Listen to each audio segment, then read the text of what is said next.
Good evening. I am Marieme Lo, Associate Professor in Women and Gender Studies and African Studies at New College, the University of Toronto.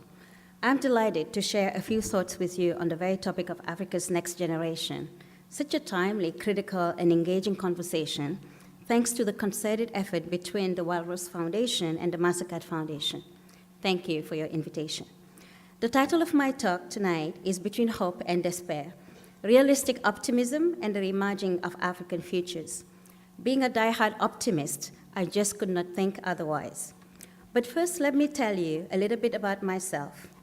I'm standing here tonight because of converging influences, lightly shaped and inspired by a Senegalese feminist dad, a World War II veteran who believed in the quintessential importance, uncompromising value, virtue, and absolute necessity of girls' education, and the nurturing and tireless encouragement of 4 older sisters who early on told me that there was no other path but the pursuit of education. My life story and trajectory mirror many others here and there, yet it is not a single or universal story, as Chimamanda Adichie rightly reminds us. Just imagine being born in a rural community somewhere in the Sahel without access to basic education or even birth registration.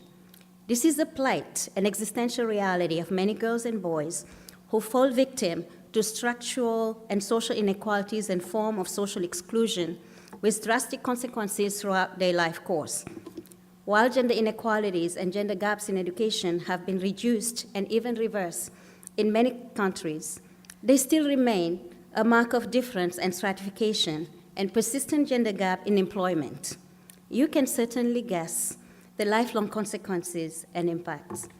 We still see today, unfortunately, a very high rate of early marriage of adolescent girls and witness often helplessly the overwhelming and heartbreaking stories of youth in their tragic attempt to escape poverty, high unemployment rate, taking deadly routes of irregular migration on boat across the Atlantic and searching for better life prospect on the shore of the Mediterranean and elusive El Dorado in Western Europe, only to find themselves stuck in transit in the Sahara, kept in camps, often lost at sea, a point of no return. These are tragedies and stories of despair that continue to give impetus to Afro-pessimism, hopelessness and doom, compounding the meta-narrative and representation of Africa as doom and gloom, poverty-stricken, frozen in time, out of history or evolution, and in a perennial state of exceptionalism. There are, however, other parallel stories and realities worth telling in juxtaposition. Many do beat the odds and rise above the structural conditions and limitations on their lives and aspiration. Beyond the stories of improved economic performance and recorded growth, such stories give rise to exalted narratives of triumph against the odds, counter-narrative of doom and despair, a euphoria for resilience, optimism, and a new, very seductive buzzword, Africa Rising. I have encountered daily in my research and my life such inspiring and humbling stories, embodied by ordinary citizens, young and old, men and women, in local markets and on the streets. I have encountered these stories in my classroom here at the University of Toronto, on the streets of Toronto, Dakar, Lagos, Accra, to name a few, and the confines of rural communities in West Africa. They compel us to not think of Africa as singular and fixed, but multiple, even in moments of intense media coverage and representation of imminent and ongoing disasters and looming catastrophes. They are hypervisible. All it takes is a different gaze and nuanced politics of looking, seeing, naming, and recounting.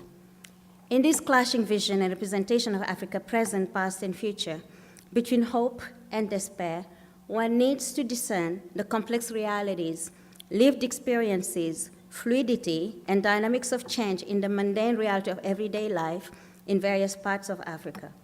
I embrace and hold on to a good dose of optimism, a realistic optimism and even wishful hope that rests on the boundless potential of the youth in its creative expression of citizenship, social entrepreneurship, civic engagement, passionate demands of accountability and inclusiveness, serving as whistleblowers on environmental injustice and dispossession to uphold a commitment to social justice, rural justice, and shape alternative futures and positive change across Africa.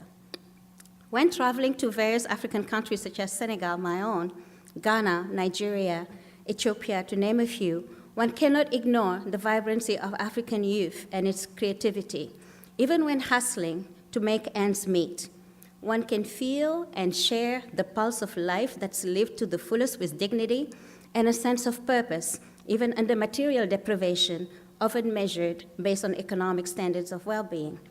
I am always impressed by the creative dynamism of African youth, the reclamation and affirmation of citizenship rights, creative youth movements for political citizenship, savvy entrepreneurship, and frugal innovative spirit. The vibrancy of African youth is palpable on the streets of various African cities. Infused with creative dynamism in art, design, shaping creative economies and Afropolitanism, a mode of cultural expression and aesthetic that's Africa-driven and centered. In the formal economy, for example, young women traders and entrepreneurs, skillful mastery and appropriation of new technologies, seizing new opportunities to bridge the digital divide, and launching new business ventures, taking commodities to a new market around the world, demonstrate their creative livelihood strategies and economic agency. These stories challenge us to rethink and move beyond the single story of doom and despair and shape a nuanced vision. That vision of hope and realistic optimism lie in a conviction and trust in the transformative potential of African youth, in their diversity and multiple locations across the continent and beyond, virtually and physically connected youth that bridge the urban and rural divides, connected across national and international borders, viscerally linked to the diaspora that hold the heart, pulse, and rhythm on Africa present and futures. That youth, Africa's next generation, should feel empowered to reimagine African futures and fashion an alternate vision in which they are not victim of maldevelopment, structural inequalities, or failed governance, but rather the primordial actors, leaders, drivers of change. This is not utopian. Don't look too far. It's here and there. It's here and now, and I have the absolute pleasure of sharing this event, panel, and stage with some representative of that youth, Africa's next generation, here in Toronto tonight. Thank you.